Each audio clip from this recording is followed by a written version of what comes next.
अगर आप इस चैनल में नए हैं तो प्लीज़ चैनल को सब्सक्राइब करें।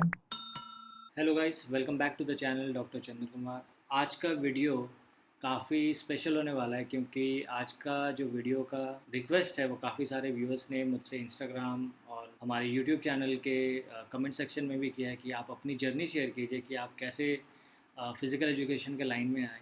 तो आज का जो वीडियो रहेगा वो बेसिकली मेरे खुद के जर्नी के बारे में है कि कैसे मैं इस फील्ड में आया और कैसे मैंने अपने लाइफ के चॉइसेस लिए और वो मैं आज आपसे शेयर करने वाला हूँ। तो अपने बारे में बताना चाहूँगा आपको। तो स्टार्ट करते हैं मेरी स्कूलिंग से, क्योंकि एक स्कूलिंग बहुत ज़्यादा इंपॉर्टेंट होता है, आपका एक बेस बनता है आपके जब आप एक अच्छा स्कूलिंग करते हो। तो मेरा स्कूलिंग का शुरुआत केवीएस से ही हुआ था। मैं केवीएस का स्टूडेंट रह चुका हूँ अपने टाइम में। और केवीएस में स्पोर्ट्स में काफ़ी एक अच्छा एक्सपोज़र मिला था मुझे एक छोटे लेवल से ही। और मैं काफ़ी हद तक स्पोर्ट्स में इन्वॉल्व था केवीएस में। जैसे कि आप जानते हो केवीएस में पढ़ाई और स्पोर्ट्स दोनों साथ साथ ही चलता है। तो केवीएस मैंने क्लास फिफ्थ तक किया। फिफ्थ में आने के बाद मुझे सैनिक स्कूल के बारे में पता चला और मैंने सैनिक स्कूल का एंट्रेंस दिया। और मेरा एडमिशन सैनिक स्कूल पुरुलिया में हुआ, जो कि वेस्ट बंगाल में ही है। हमारे एडजॉइनिंग स्टेट है पुरुलिया, वहाँ पे है। और मैं क्लास सिक्स से सैनिक स्कूल पुरुलिया चले गया। सैनिक स्कूल पुरुलिया एक पोस्टल बाउंडेड स्कूल है जहाँ पे आप जो काफ़ी लोगों को पता ही होगा कि कितना डिसिप्लिन्ड वहाँ का करिकुलम होता है, जहाँ पे स्पोर्ट्स के साथ साथ पढ़ाई, extra curricular activities, speaking skills, सारी चीज़ों पे काम किया जाता है, बच्चों को नरिश किया जाता है। सैनिक स्कूल में जाके मेरा स्पोर्ट्स को काफ़ी एक अच्छा अपलिफ्टमेंट मिला, जहाँ पे काफ़ी सारे स्पोर्ट्स मैंने खेले, पार्टिसिपेट किए। मैंने वहाँ पे ऑल इंडिया हॉकी में ज़ोनल खेला, फुटबॉल में ज़ोन खेला। तो वहाँ से मेरा एक अच्छा स्पोर्ट्स का, मैं बोलूँगा, एक अच्छा फाउंडेशन मिला। लेकिन स्पोर्ट्स के साथ साथ जो एक्स्ट्रा करिकुलर एक्टिविटीज़ थी, जैसे कि डिबेट, एलिक्यूशन, किस तरह से खुद को प्रेजेंट करना है और वो काफ़ी अच्छा नरिश हुआ। तो सैनिक स्कूल के बाद मैंने सैनिक स्कूल में क्लास टेंथ तक किया। उसके बाद मैं वहाँ से, मेरे को डिफेंस में जाना था नहीं। जैसा कि आप जानते हो सैनिक स्कूल का जो मेन मोटो होता है वो है एनडीए, नेशनल डिफेंस एकेडमी के लिए वो तैयार करते हैं। लेकिन मेरे मेरे कुछ दूसरे ही एम्स थे तब जो मेरे को फुलफ़िल करने थे, इसलिए मैंने सैनिक स्कूल छोड़ा। और उसके बाद मैंने ए ट्रिपल ई यानी जॉइंट एंट्रेंस एग्जामिनेशन यानी आईआईटी के लिए प्रिपरेशन के लिए मैंने I went to Arunachal Pradesh.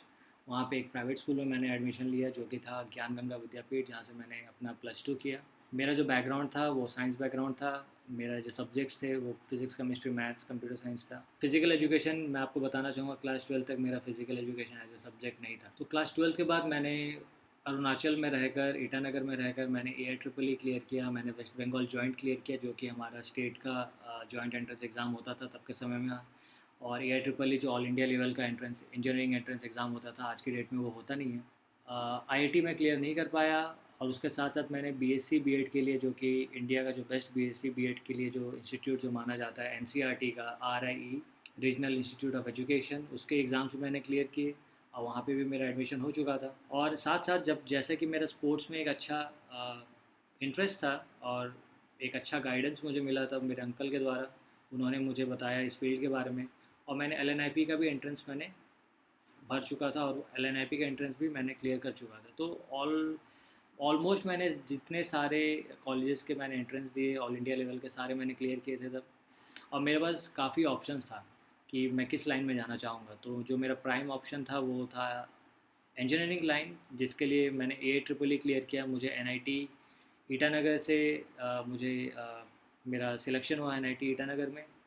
सब कुछ हो चुका था वहाँ पे, फीस भर चुके थे, सब कुछ हो चुका था। लेकिन एट लास्ट पीरियड्स आया था, ऐसा इन्फ्लुएंस हुआ कि मैं I went towards my my dream, I would say, जो कि था फिज़िकल एजुकेशन। और ये एक फील्ड था जो कि तब मैं बहुत एक्चुअली अनश्योर था कि क्या करूँगा क्या नहीं। But I got a proper guidance from my uncle and he guided me all through. तो वो इस फील्ड से थे, उन्होंने मुझे एलएनआईपी के बारे में बताया, तो मैं एलएनआईपी चले गया। लेकिन फिर भी आई आई opted for my dream, I opted for my passion that was in sports and physical education। एक अच्छा गाइडेंस मिला मेरे अंकल से, उन्होंने मुझे काफ़ी इंस्पायर किया इस फील्ड को लेके। तो बैचलर डिग्री मैंने ग्वालियर से किया, रॉयल शिवाजी हाउस था मेरा। बहुत अच्छे कटे 4 साल, बहुत कुछ सीखने को मिला, बहुत अच्छे अच्छे दोस्त बने। तब मुझे मुझे लगता था कि बैचलर्स के बाद और नहीं पढ़ना, I will go for job, क्योंकि सब सारे दोस्त जॉब की तैयारी कर रहे थे, कैंपस प्लेसमेंट की तैयारी कर रहे थे, बहुत सारे दोस्त फॉरेन भी जा रहे थे। लेकिन तब भी वो एक टर्निंग पॉइंट था मेरे लाइफ का, जो पहला टर्निंग पॉइंट था वो था 12th के बाद फ़िज़िकल एजुकेशन चूज़ करना, और दूसरा टर्निंग पॉइंट मैं कहूँगा वो था बैचलर्स जब ख़त्म होने वाला था। और तब एक डिसीजन मुझे लेना था कि मैं जॉब की तरफ जाऊँ या फिर हायर स्टडीज़ की तरफ जाऊँ। तो उन्होंने काफ़ी सपोर्ट किया, उन्होंने मुझे कहा कि नौकरी काफ़ी मिलेंगी आगे चल के, लेकिन डिग्रीज पूरी नहीं होंगी, तो पहले अपना डिग्री पूरा करो, उसके बाद नौकरी आते जाते रहेंगे। क्योंकि बाद में अगर एक अच्छा अपॉर्चुनिटी मिला और फिर तब तुम्हारे पास डिग्री नहीं हुआ तो किसी काम का नहीं होगा, क्योंकि एज निकल जाने के बाद आप हायर स्टडीज़ में भी जाओगे नहीं। तो कंटिन्यूस रनिंग ईयर में मैंने masters of physical education MPEd के लिए तैयारी की। ग्वालियर में रह के तैयारी किया, जो छुट्टी मिला था छुट्टी में घर नहीं आया। मैं और मेरे रूम पार्टनर अमित बालियान, जिसका मैंने इंटरव्यू कुछ ही दिन पहले डाला था, दोनों एक साथ हमने तैयारी की। और मास्टर्स के लिए ये भी एक ऑल इंडिया लेवल का एग्ज़ाम होता है, और वहाँ पे मेरा सिलेक्शन हुआ। डिपार्टमेंट ऑफ स्पोर्ट्स बायोमैकेनिक्स था मेरा, और वहाँ पे मैंने 2 साल काफ़ी अच्छे से वहाँ पे मास्टर डिग्री की है। मास्टर डिग्री में आपका एक रिसर्च ओरिएंटेड प्रोग्राम है, जहाँ पे आपको रिसर्च की काफ़ी सारी जानकारी दी जाती है, आपको पढ़ाया जाता है statistics research. Though you are in physical education but you need to study each and every aspect of this particular part of education as well. तो ये हमारा मास्टर डिग्री में क्लियर किया। मास्टर डिग्री में रहते रहते मैंने नेट का एग्ज़ाम 3 बार, जेआरएफ का एग्ज़ाम क्लियर किया, केवीएस का एग्ज़ाम मैंने मास्टर डिग्री में रह के मैंने क्लियर किया, क्योंकि काफ़ी एक अच्छा वहाँ पे अपॉर्चुनिटी था, क्योंकि एलएनआईपी में रह के इतना अच्छा लाइब्रेरी है, इतने अच्छे अच्छे प्रोफेसर्स हैं वहाँ पे जिन्होंने हमें अच्छे से गाइड किया। लाइब्रेरी का हमने यूज़ किया, क्योंकि फ़िज़िकल एजुकेशन के बुक्स मिलने काफ़ी मुश्किल हो जाते हैं। और वहाँ का जो सेंट्रल लाइब्रेरी था वहाँ पे हमने काफ़ी सारे बुक्स और बाहर से भी बुक्स लेके हमने तैयारी की। अप्रॉक्सीमेटली ऑलमोस्ट सारे एग्ज़ाम्स क्लियर किए। तो मास्टर डिग्री भी ख़त्म होने को था। अब तब भी एक और कन्फ्यूजन आया, अब क्या करें, what's next, what's rolling now. तो आई ऑप्टेड फॉर पीएचडी, क्योंकि मास्टर डिग्री में पढ़ते पढ़ते रिसर्च के लिए एक अच्छा इंटरेस्ट मेरा डेवलप हुआ था। मैं एक अच्छे लेवल पर रिसर्च करना चाहता था, जिससे मैंने फिर एलएनआईपी से ही रिसर्च करने की सोची। रिसर्च एलिजिबिलिटी टेस्ट मैंने एलएनआईपी का क्लियर किया, वो भी एक ऑल इंडिया लेवल का एग्ज़ाम था। मेरा रैंक 4 था, और मेरे रूम पार्टनर का भी रैंक 4 था, हम जॉइंट 4 थे दोनों। तो हमारा सिलेक्शन हुआ, फिर से हम 4 साल के बाद, 2 साल के बाद, माने 6 साल के बाद हम फिर से रूम पार्टनर हुए पीएचडी में आके। और पीएचडी में आके हमने रिसर्च शुरू की, अच्छे अच्छे लैब्स में इक्विपमेंट हमने हमने यूज़ किए, रिसर्च किस तरह से अच्छे लेवल पे किया जाता है वो सीखा।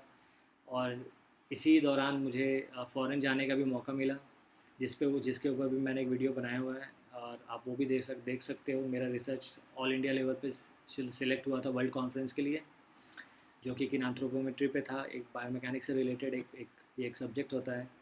तो उसमें मैंने पार्टिसिपेट किया, और काफ़ी अच्छा रहा वो एक्सपीरियंस भी। मेरा पहला फॉरेन टूर था वो। हमने ऑलमोस्ट 3 कंट्रीज़ कवर किए वहाँ पे। और इसी तरह पीएचडी में मैंने कॉम्पिटिटिव एग्ज़ाम्स की भी तैयारी की, जैसा कि भी आपको मैंने काफ़ी वीडियोस में बताया हुआ है, DSSS, केवीएस। उसके बाद मैंने वेस्ट बंगाल का जो कॉलेज सर्विस कमीशन का था, असिस्टेंट प्रोफेसर का, वो जॉब भी जो इंटरव्यू था मैंने पीएचडी में रहकर ही मैंने क्लियर किया। जब आपके पास टाइम होता है, अच्छा रिसोर्सेस होता है, आप अच्छे तरीके से आप तैयारी कर सकते हो। और मेनली आपको फोकस रहना बहुत ज़रूरी है, और यही मेरे साथ हुआ, मेरे लाइफ के साथ हुआ। मैंने एक लाइन पकड़ा और एक डायरेक्शन में चलते गया, इधर उधर देखने के बजाय। तो आपको भी मैं यही सजेस्ट करूँगा कि आप ज़्यादा अपने माइंड को फ्लक्चुएट ना करें। जो आपने मन में एक एम बना के रखा हुआ, वो आप उस एम के ऊपर तैयारी करें।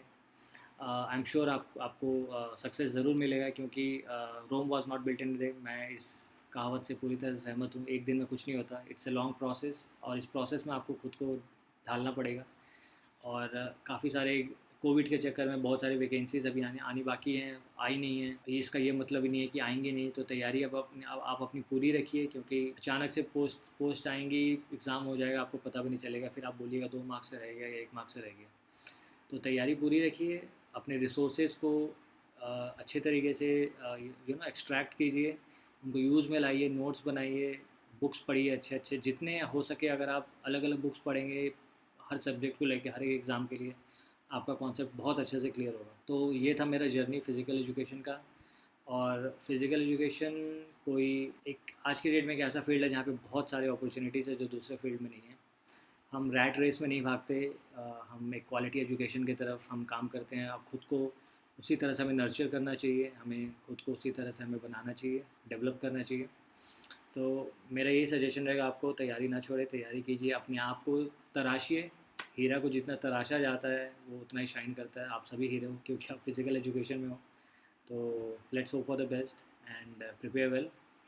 और कोई भी अगर आपको डाउट हो, किसी भी तरह का आपको हेल्प चाहिए, please be connected to me from my channel. हमने एक नया इंस्टाग्राम में पेज खोला है, ऑफिशियल पेज हमारे चैनल का, आपको दिख गया होगा ऊपर में। So please be connected and stay tuned to doctor Chandra Kumar. Thank you.